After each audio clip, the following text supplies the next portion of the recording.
Assalamualaikum warahmatullahi wabarakatuh. Perkenalkan, nama saya Sony Soupala. Saya bertugas sebagai Kepala Kompetensi Keahlian Animasi di program Keahlian Seni Rupa SMK Bakti Nusantara 666. Alhamdulillah hari ini kita bisa bertemu walaupun menggunakan media digital, tapi tidak mengurangi komunikasi kita untuk lebih memperjelas lagi mengenai bidang yang akan kalian geluti di SMK Bakti Nusantara 666 ini, khususnya di bidang animasi. Animasi itu sendiri adalah cabang ilmu desain dari seni rupa terapan yang berfokus pada cara menggambar yang terasa hidup atau gambar yang bergerak ataupun gambar yang berekspresi dengan berbagai produk yang dihasilkannya. Saat ini bidang ini sedang berkembang terutama di bidang konten kreatif untuk marketing online. Nah, apa saja nanti yang akan kalian pelajari di jurusan atau di kompetensi keahlian animasi ini? Spektrum kurikulum yang akan dipelajari oleh kalian di kelas 10 ini ada mata pelajaran simulasi komunikasi dan simulasi komunikasi digital atau SimKomDik. Ini mempelajari mengenai dunia internet saat ini, kemudian konsep visual dan juga penggunaan berbagai jenis media sebagai alat komunikasi. Kemudian ada tinjauan seni, ini sebagai dasar bidang keahliannya. Kemudian ada dasar-dasar seni rupa. Di sini yang akan dipelajari adalah prinsip-prinsip seni rupa itu apa, kemudian prinsip desain itu apa, prinsip animasi itu apa. Kemudian ada pelajaran yang menjadi core ilmunya atau pelajaran inti dari keseni rupaannya, yaitu ada pelajaran gambar dan pelajaran sketsa. Ini di sini yang akan dipelajari adalah gambar live drawing atau gambar makhluk hidup, gambar benda mati, landscaping atau gambar pemandangan, gambar objek. Kemudian juga ada sketsa. Nah, ini merupakan dasar dari bidang seni rupa itu sendiri. Di sini kalian bukan harus jago menggambar, tapi harus mau belajar gambar.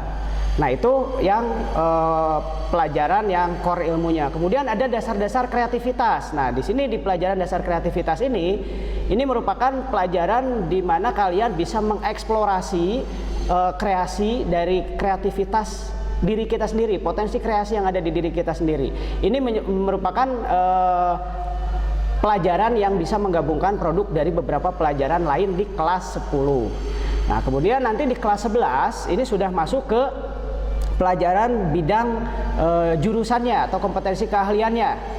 Di C2 yaitu ada animasi 2 dimensi. Nah, ini belajar mengenai prinsip-prinsip dasar animasi, produksi film, urutan produksi animasi itu seperti apa, kemudian mengenai sinematografinya di situ ada. Nah, kemudian ada animasi 3 dimensi. Nah, ini lanjutan dari animasi 2 dimensi, kemudian membuat animasi 3 dimensi, membuat gambar-gambar objek dengan prinsip-prinsip 3 dimensi, baik secara manual maupun digital. Kemudian ada videografi, dan materi di dalam videografi ini adalah fotografi dan sinematografi. Di sini sinematografi ini kalian akan belajar mulai dari mencari ide, menulis menulis cerita film, skrip film, menulis storyboard, kemudian melakukan live shoot atau pengambilan gambar, melakukan editing, compositing atau penggabungan gambar sampai memproduksi hasil akhirnya berupa tayangan digital. Nah, di sini sebagai salah satu bidang utamanya yaitu fotografi dan videografi. Kemudian ada pelajaran proses digital. Proses digital ini di dalamnya akan mempelajari tentang komputer grafis.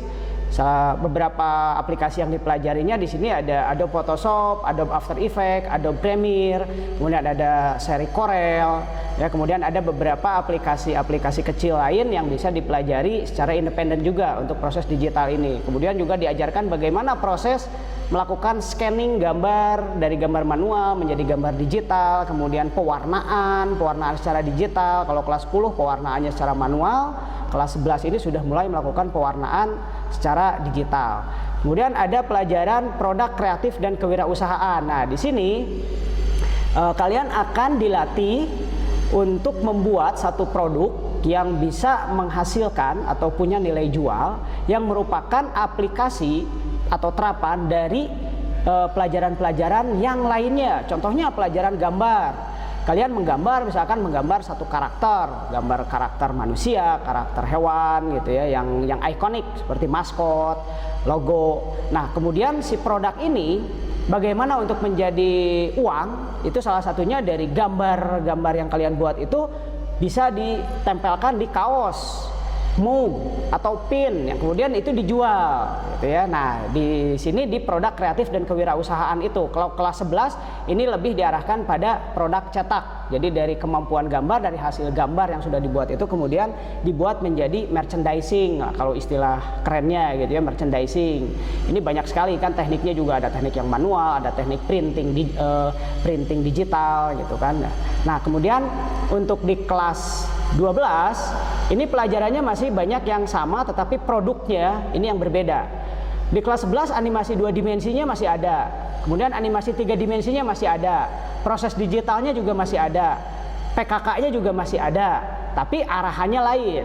Contohnya untuk animasi 2 dimensi di kelas 12 ini lebih diarahkan pada membuat game, itu membuat game animasi. Kemudian kelas di kelas 12 animasi 3D-nya ini sudah lebih diarahkan lagi pada yang lebih rumit lagi, yaitu yang menggerakkan, menganimate. Ini sudah digabungkan antara objek 3 dimensi manusia dengan objek 3 dimensi lingkungan, misalkan bangunan. Yang ini bisa hasilnya salah satunya adalah visualisasi 3D, biasanya untuk kepentingan di bidang arsitektur. Ya, jadi bisa digunakan untuk itu, atau ada istilah lainnya itu suka ada yang nyebut bahwa itu adalah maket digital atau bentuk bangunan yang bisa untuk iklan perumahan gitu ya, seperti yang suka kalian lihat mungkin di televisi. Nah, kemudian di proses digital di kelas 12 ini lebih diarahkan pada membuat motion grafis dan visual effect untuk film. Live shoot kemudian dibuat visual effect.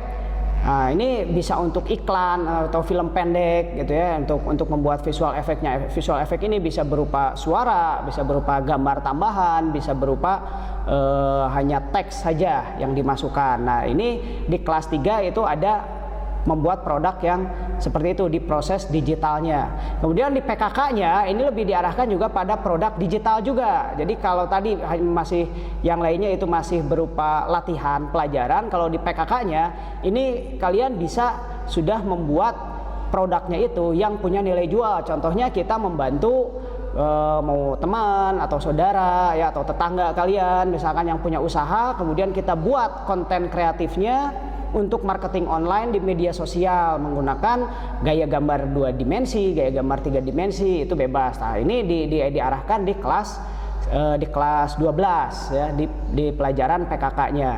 Nah, untuk bidang seni rupa ini sendiri, untuk prakerin di SMK Bakti Nusantara itu programnya di kelas 12 ya, semester 5. Ini sangat mudah sebetulnya, karena kita mengarahkan kalian itu untuk prakerin itu ke depannya adalah di industri-industri kreatif. Dan di Bandung itu industri kreatif itu sangat banyak. Mulai dari industri kreatif di bidang percetakan, industri kreatif di bidang digital ya. Kemudian masuk ke bidang-bidang yang lainnya yang memang memerlukan itu, salah satunya di web design. Ini bisa masuk juga. Orang-orang desain grafis, orang animasi ini bisa masuk ke dalam bidang-bidang itu. Jadi untuk proses prakerin atau praktek kerja industri untuk bidang seni rupa, khususnya untuk bidang desain, ini di Bandung itu tidak sulit ya, asal mau gitu. Nah, untuk kedepannya pun prospek kerja di bidang ini sangat terbuka luas, apalagi saat ini kebutuhan masih sangat tinggi. Contohnya kita lihat media yang paling tenar saat ini adalah media pembelajaran digital, media pembelajaran online. Contohnya ada aplikasi Ruang Guru, kemudian ada Rumah Belajar dari Kemdikbud, kemudian di UI ada bimbel ui.com. Nah, ini memerlukan konten atau isi materi yang biasanya dibuat dalam bentuk gambar-gambar yang menarik yang disebut dengan gambar animasi ya. Nah, ini berarti peluang kerjanya itu kita masih sangat luas. Di industri percetakan pun ini ada beberapa job atau job desk atau jabatan Dan di orang-orang desain itu ada yang bagian desain, ada bagian setting, ada bagian layouter. Nah, biasanya anak-anak yang dari animasi ini biasanya ke gambar-gambarnya, gambar desainnya ya, untuk di dunia percetakan itu. Bisa juga ke ilustrasi ya, ke percetakan buku itu ada ilustrasi buku cerita gitu kan, ada cover. Nah, ini kita bisa masuk ke beberapa bidang yang tidak hanya melulu di film gitu ya, karena kalau film itu luas sekali di dalamnya dan animasi hanya salah satu bagian kecil dari film itu sendiri. Mungkin itu sekilas saja ya. Nanti kalau misalkan ada yang ingin ditanyakan bisa langsung ditanyakan di sekolah. Yang utamanya saya menyampaikan selamat datang di SMK Bakti Nusantara. Selamat berkarya dan sukses terus untuk kita semua, terutama untuk kalian, dan jangan lupa motivasi belajar harus lebih tinggi lagi. Salam kreasi. Assalamualaikum warahmatullahi wabarakatuh.